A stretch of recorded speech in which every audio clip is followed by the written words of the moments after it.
Happy Monday, it's Cara from Enchanted Vines, and I am here to bring you another Make a Wreath with me in under 20 minutes. So today is going to be based off of a color palette that I had asked my daughter to pick 4, and she did a great job. She pulled 4 bouquets. This is one of them. So we're going to work with this, and then I have some additional greenery. Okay, so to start, using my expert camera skills, we're going to set that up. And we're going to set our timer. I'm sorry for anybody who has a you-know-who because it's going to trigger her. But Alexa, can you set the timer for 20 minutes, please? Okay, so she's starting. So the first thing that I always like to do is to set the parameters of my wreath using greenery. So this is a ficus leaf from Pioneer. When you get these, so you have to be a business owner or business in order to order from them. But for these are less than $1, and I just want to show you how I break these down to just get the most out of them. So I cut these into 4 pieces. All right, I cut the sides, and then the one in the middle is very long. It's longer than what we need. So right around the halfway mark, I clip it, and then I cut this part as well. And I call this part the nubbing because it's just not pointy like the other one. So this is one that would more go in between flowers versus one like this that's pointy. Okay. And also just to show you, let's see, I use a glue gun at the end, but as far as when I'm putting materials in, I'm using this glue pan. Let's see. It gets real hot, but what you do is you melt pellets till you have like this honey-like consistency. So what I do is I dip it in here, and then I put it on the wreath, okay? So that's gonna be something, I think it's a little off screen, but I just wanted to explain to you that I'm actually gluing while I go. And then, so when I'm doing something super OCD, if I do it once, I'm probably gonna do it twice. So right here you see in the top corner, I put one of the ficus stems in, so I'm gonna go underneath. Now when I'm working on the lower half of the wreath, I'm going to feed it upward. Okay, because it's just more likely, so this doesn't have any glue on, but it's just more likely to get tangled into your grapevine, which is just another level of securing it. Okay, so this is kind of like my go-to recipe.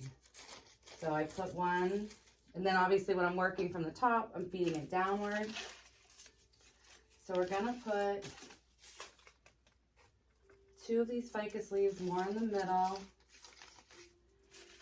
And then we're going to put one going side to side.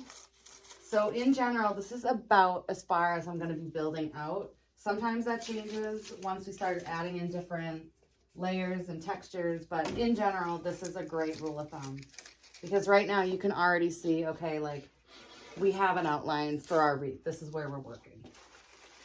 Now to start, I usually go with our focal flowers first. So those are usually the biggest flowers.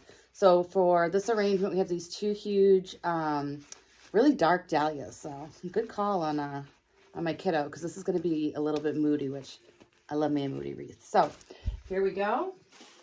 So I'm going to dip the first one in. I'm going to put it towards the middle, and I want the head of this facing inward a little bit.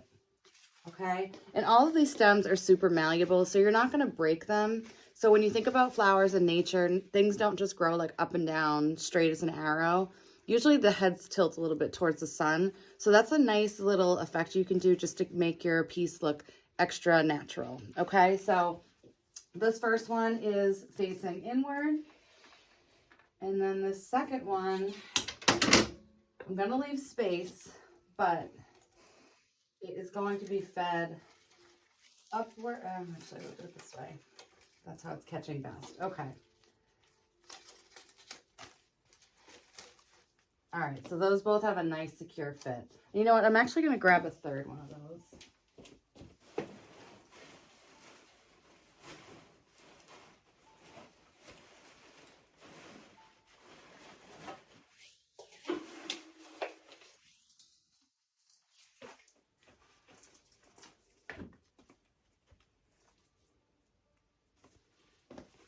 The beauty of being an impulse shopper is usually I have more stuff on hand. So we have this one. This one it was a little smushed with how I stored it. So at the end, I'm going to steam this and I'll show you guys how I use my little steamer too, because it's a great tool. Because sometimes flowers don't always get shipped in the best way. This is not a Pioneer flower. This is not a reflection of Pioneer. I just want to clarify. All right, so next we're going to be going in with our next largest flower, which are these cream colored roses. I think they're cabbage roses. And these also could use a good steam. So we're going to do some steaming at the end. Now you could, if you have flowers that need to be steamed, you could do it in the beginning. You could do it at the end. It doesn't really matter.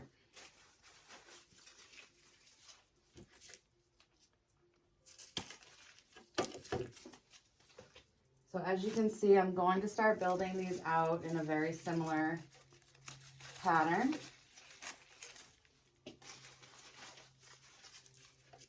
And I want to break up this big block of color here. So we're going to take one of our white flowers and put it in right there. And we want it nestled but not fully touching. Okay.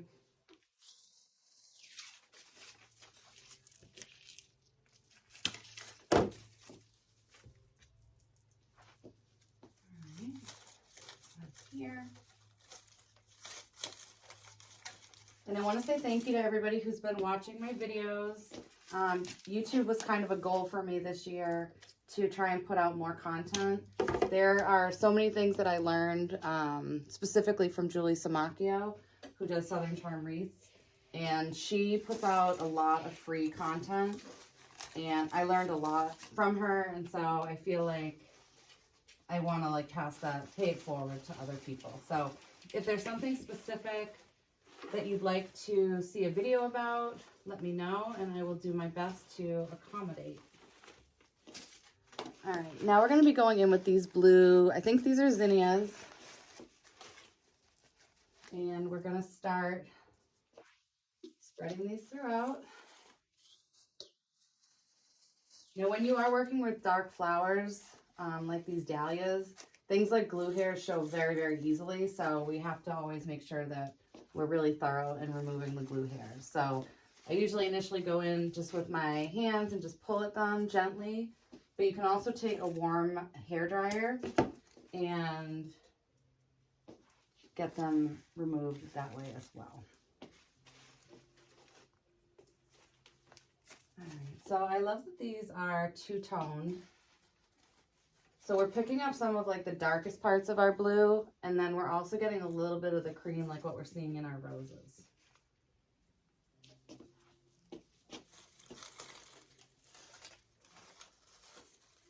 This weekend I had some visitors in my workshop, Simplify from Lauren and her niece Ella, and they each designed their own arrangement, and I have to say it was so fun seeing through a kid's eyes how like fun floral design is. And she was so proud of herself and she did such a great job.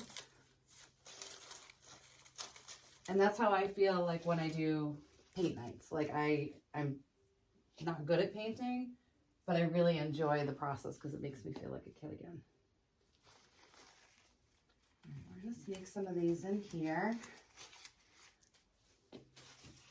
Now we're going to go with, let's see, we have some Queen Anne's lace, but I kind of want to use that towards the later side. So we're going to go with these navy ranunculus, and these are so pretty. They pack such a punch with such small blooms. So I always like to have something trailing at the end. I think that it leaves like that bit of visual interest. So these are a good flower for that. So I'm going to give this a little bend because I want it to follow the wreath. Now you can see here I'm right about at that parameter, and that's okay. I'm still acknowledging that this is about the ending point, but I'm going to have these go just a little bit beyond. I'm going to repeat that step for the bottom. Okay.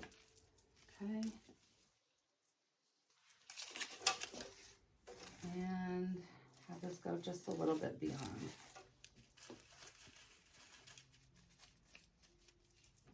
Now we have a lot of dark colors here, so we are going to have to go back in and break some of that up.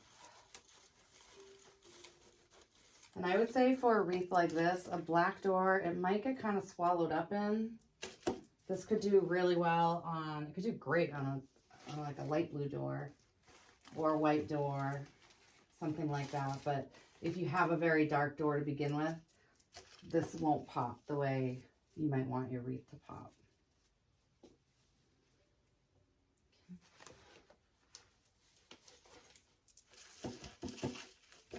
So tonight I am doing a mommy and me event, so please pray for me.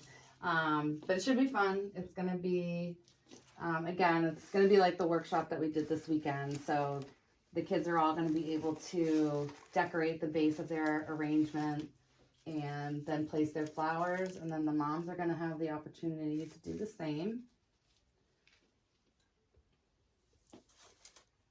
All right. Let's see where we're at time-wise. Alexa, how much time left on the timer? All right, so we're 11 minutes in. 11 minutes in, and this wreath is very much filled out.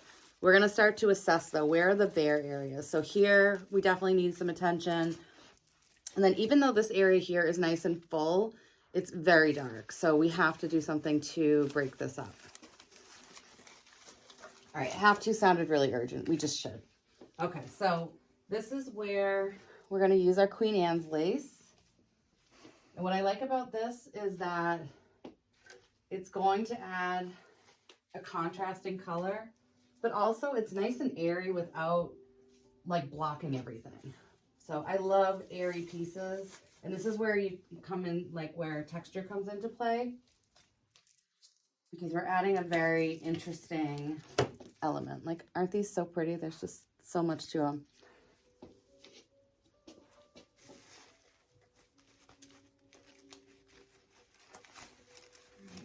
Sliding this in.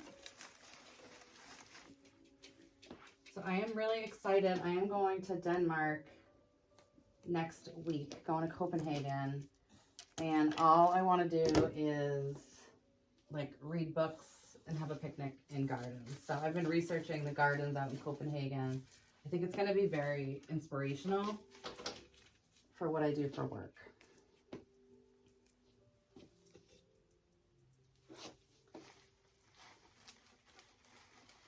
Very excited. All right, let's see. So while we could stop here and say, okay, everything's balanced, everything's full, what I would like to do is continue on with the texture. So we're going to go with this greenery. And this is kind of like a green heather almost. And what's good about this type of greenery is that you see it on the stem, you can push it up. So again, when we talk about like manipulating our materials so that it best works for us, for the most part, when things do slide up like that, I will slide them up so that I kind of have like that big burst of texture or greens at the top. I'm going to again use these on my ends where they're going to get prominent placement, they're going to get noticed.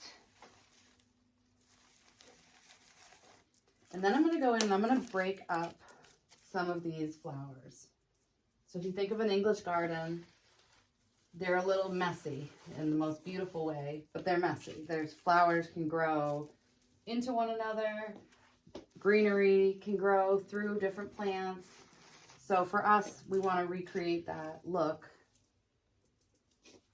by having some items that just kind of like pop through without being overly intrusive. I think just to brighten this up, we're going to use this fern bush. So this is one of my go-tos because it has one, I don't know how expensive it is. I think it's like under $5, but there's a lot to this. So, and this is also one of those ones that you can slide up. So I'm going to go slide these up. And then I'm going to clip them. And these are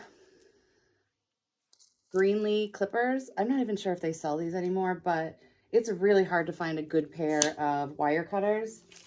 And I absolutely love these. So these are my recommendation. I've had them for years. And I'm going to be doing a video about the things in my workshop that, like the tools I have, you know, what I like to use for materials, my wine fridge, you know, all of the must-haves for a productive workshop. All right. So now we're going to go in with these, and we're going to just start looking for anywhere that there might be a little bit of a hole.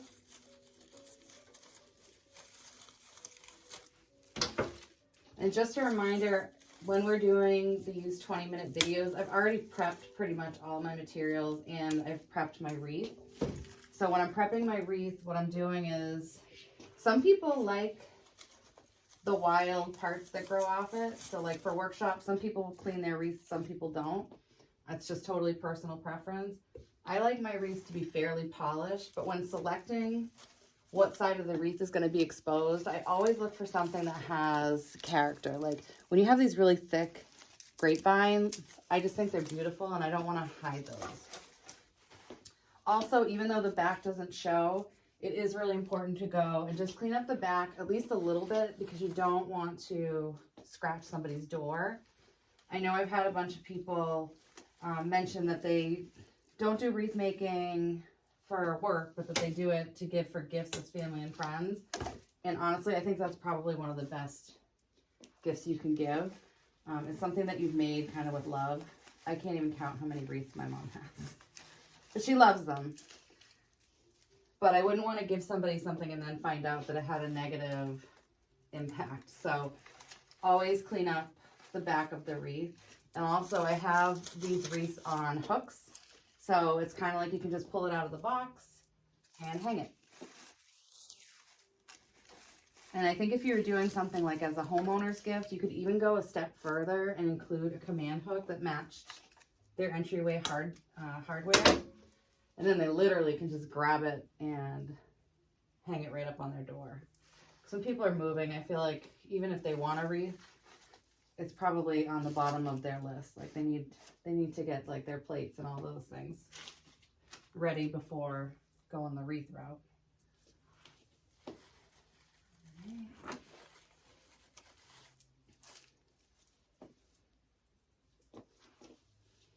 All right, this is beautifully balanced. I'll give my kid props for picking out some good florals for this. Just going to do a little bit of balancing with the greens.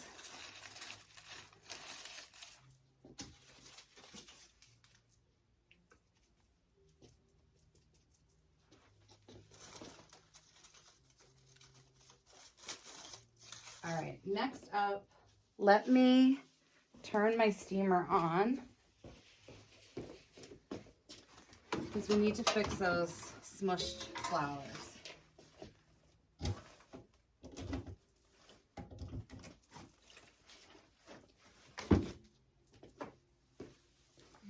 Get some water for it. So this is the steamer that I use. It's pure. Oops, that would be helpful. Okay, and it's just a tiny little guy. It does not hold a ton of water, so you'll get a couple uses out of it. But given how small it is and how small the water reserve is, it doesn't get you far. So we're going to give that a second to heat up. And while we're doing that, let's flip this over and see what we have for stems that are hanging off the back, okay? So we have quite a few. And so what we're going to do is we are going to clip these. Now see that I have the camera pointed at the wrong place. But see, this part that I just clipped has the glue on it. So when I clip things, I really need to go back and add some more glue to the base, because I've essentially just taken off the piece that should have been securing it. Okay. So what I would normally do is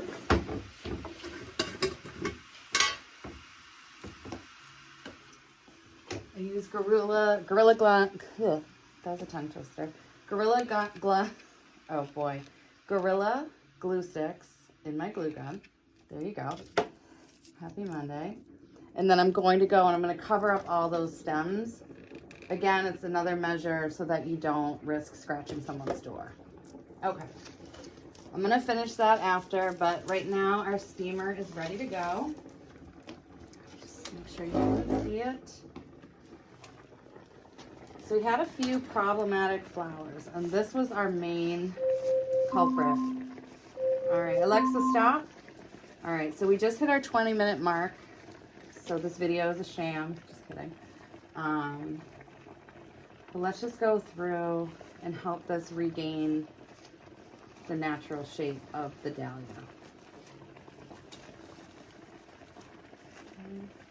This is also a nice thing to do at the end of every season with your wreath in the beginning of next, because I store my wreaths in like clear recycling bags. I think they're like 30-gallon recycling bags. So sometimes they look a little bit smushed when I bring them out for the next season. So this is like a great way to just freshen them up.